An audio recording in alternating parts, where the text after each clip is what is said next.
আজকের ভিডিওটি আপনাকে অবশ্যই দেখা উচিত আপনি যদি কাউকে অনেক বেশি ভালোবাসেন আর তার পরিবর্তে সে আপনাকে আপনার এসএমএস এর ঠিকমতো রিপ্লাই করে না, বা আপনার পার্টনার যার জন্য আপনি পাগল কিন্তু সে আপনাকে পরোয়াই করে না, আপনি সবসময় তার কথা মনে করেন এবং তার সাথে কথা বলতে চান কিন্তু সে আপনাকে সময়ই দেয় না। আর যদি আপনিও চান সেও আপনার মতোই আপনাকে ভালোবাসুক ও কেয়ার করুক, তাহলে আজকের এই ভিডিওটি আপনাকে অনেক বেশি হেল্প করবে। এবং আপনি যদি একটু বুদ্ধিমান হন তাহলে আপনার সমস্ত সমস্যা একদম ঠিক হয়ে যাবে, এটি 100% গ্যারান্টি সহকারে বলছি। তাই ভিডিওটিতে একটা লাইক দিয়ে চ্যানেলটি সাবস্ক্রাইব করে ভিডিওটি শেষ পর্যন্ত অবশ্যই দেখতে থাকুন। সবার প্রথমে আপনাকে যা করতে হবে, I love you, I miss you এই কথাগুলো বলা বন্ধ করতে হবে। যে আমি তোমাকে ছাড়া থাকতে পারছি না, তোমাকে অনেক ভালোবাসি, আমি তোমাকে ছাড়া বাঁচবো না, এই কথাগুলো বলা বন্ধ করতে হবে। আপনার পার্টনারকে এত বেশি ইম্পর্টেন্স দেওয়া বন্ধ করুন, কারণ প্রতিটি মানুষ I love you, I miss you এই কথাগুলো শোনা পছন্দ করে, বলা নয়। আপনি তাকে বলেই দিচ্ছেন যে আপনি তাকে অনেক বেশি মিস করেন, আপনি তাকে অনেক বেশি ভালোবাসেন, আপনি তার জন্য পাগল হয়ে আছেন। তাহলে সে পরিশ্রম কেন করবে? আপনার পার্টনারও চাই আপনি তাকে ভালোবাসুন, আপনি তাকে মিস করুন, কিন্তু আপনি তাকে অলরেডি সবকিছু বলেই দিচ্ছেন।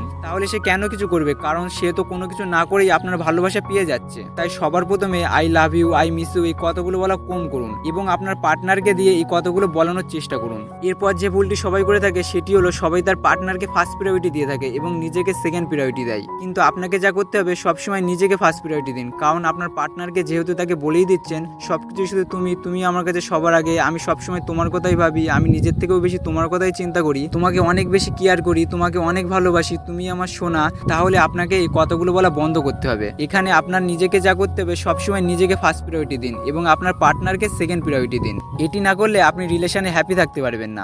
অনেক সময় দেখা যায় আপনি নিজের ক্ষতি করে তার ভালো করছেন, তাই নিজের ক্ষতি করে অন্যকে কখনো ভালোবাসা যায় না। তাহলে সবার প্রথমে নিজের ভালো করুন, নিজের কথা ভাবুন, তারপরে আপনার পার্টনারের কথা ভাবুন। এমন অনেকেই আছে যারা নিজের জন্য নতুন মোবাইল কিনে নিজের গার্লফ্রেন্ডকে নিজের বউ ভেবে মোবাইলটি তাকে দিয়ে দেয় আর তার পূর্ণ ফলটি তার নিজের কাছে রাখে। এতে আপনি হয়তো ভাবছেন সে খুশি হবে, সে আপনাকে অনেক ভালোবাসবে, কিন্তু সে আপনাকে বোকা ভাববে। এতে আপনার ইমপ্রেশন বাড়বে না, বরং আপনার মূল্যই কমে যাবে। আপনি তার কাছে একটি ইউজ করা মেশিন হয়ে যাবেন। তাই সবসময় নিজেকে ফার্স্ট প্রায়োরিটি দিন। এরপর যে বিষয়টি হলো, আপনি সবসময় তার সঙ্গে কথা বলার জন্য অপেক্ষা করেন, কারণ আপনি তাকে অনেক বেশি ভালোবাসেন, অনেক বেশি মিস করেন, তাই তাকে বারবার কল করেন, বারবার এসএমএস করেন। তাহলে বলবো তার কাছে আপনি একটি সমস্যা হয়ে দাঁড়াবেন। তাই চেষ্টা করুন বেশি নিজে কল না করা, তার মনেও আপনার কথাকে আসতে দিন, তাকেও আপনাকে মিস করতে দিন, যাতে সেও আপনাকে কল করে। এরপর যা আপনাকে করতে হবে, আপনার সোশ্যাল মিডিয়াকে ব্যবহার করুন আপনার হ্যাপিনেস দেখানোর জন্য, কারণ বেশিরভাগ ক্ষেত্রে আপনার পার্টনার ভাবে আপনি তার জন্য পাগল, সবসময় তার কথাই ভাবেন, এটি আপনার পার্টনার মনে করে। তাই আপনার সোশ্যাল মিডিয়াকে ব্যবহার করুন এবং সেখানে আপনার হ্যাপিনেসের ফটো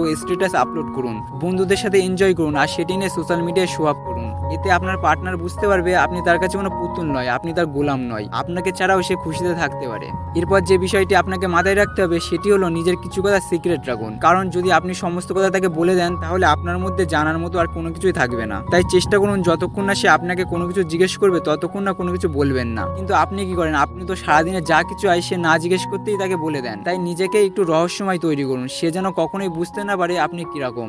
নিজেকে রহস্যের মধ্যে রাখুন, তাহলেই দেখবেন সবসময় সে আপনার প্রতি ইন্টারেস্ট থাকবে। এরপর সব থেকে গুরুত্বপূর্ণ যে বিষয়টা সেটি হলো না বলা শিখুন। সবসময় আপনার পার্টনারের সব কথা মেনে নেবেন না, যদি মানেন সেও আপনাকে চাকর মনে করবে, সে আপনাকে গোলাম মনে করবে। তাই আপনাকে না বলা শিখতে হবে। সেই সব মুহূর্তে যেখানে আপনার মনে হচ্ছে এখানে আপনার নিজেকে প্রায়োরিটি দেওয়া দরকার কিন্তু আপনি দিচ্ছেন না, আপনার মনে হচ্ছে সে হয়তো কষ্ট পাবে, কিন্তু সত্যিটা হলো মাঝে মাঝে আপনার পার্টনারকেও একটু আঘাত পাওয়া দরকার আছে, যাতে সে বুঝতে পারে রিলেশনে আপনিও আছেন, সে একা নেই। সবসময় একে অপরের সমতুল্য থাকা উচিত, কারণ যখনই মনে হবে কোনো কিছু বাড়াবাড়ি হয়ে যাচ্ছে সেখানে না বলা শিখুন। সবশেষে আপনি যদি এই ভুলগুলি অলরেডি করেন তাহলে নিজেকে ধীরে ধীরে পরিবর্তন করুন, তাহলেই আপনি আপনার রিলেশনে আনন্দ খুঁজে পাবেন। তখন শুধু আপনিই নয়, আপনার পার্টনারও আপনাকে অনেক বেশি মিস করবে এবং অনেক বেশি ভালোবাসবে। তো আজকের ভিডিওটি এই অবধি। আপনার লাইফে একটু কাজের মনে হলে একটা লাইক করো, আপনার বন্ধুদের সাথে শেয়ার করো, আর এরকম ইন্সপায়ারিং ভিডিও পাওয়ার জন্য আমাদের চ্যানেলটি অবশ্যই সাবস্ক্রাইব করুন। ভিডিওটি সম্পূর্ণ দেখার জন্য আপনাকে অসংখ্য ধন্যবাদ। আপনার সময় অনেক অনেক অনেক ভালো কাটুক।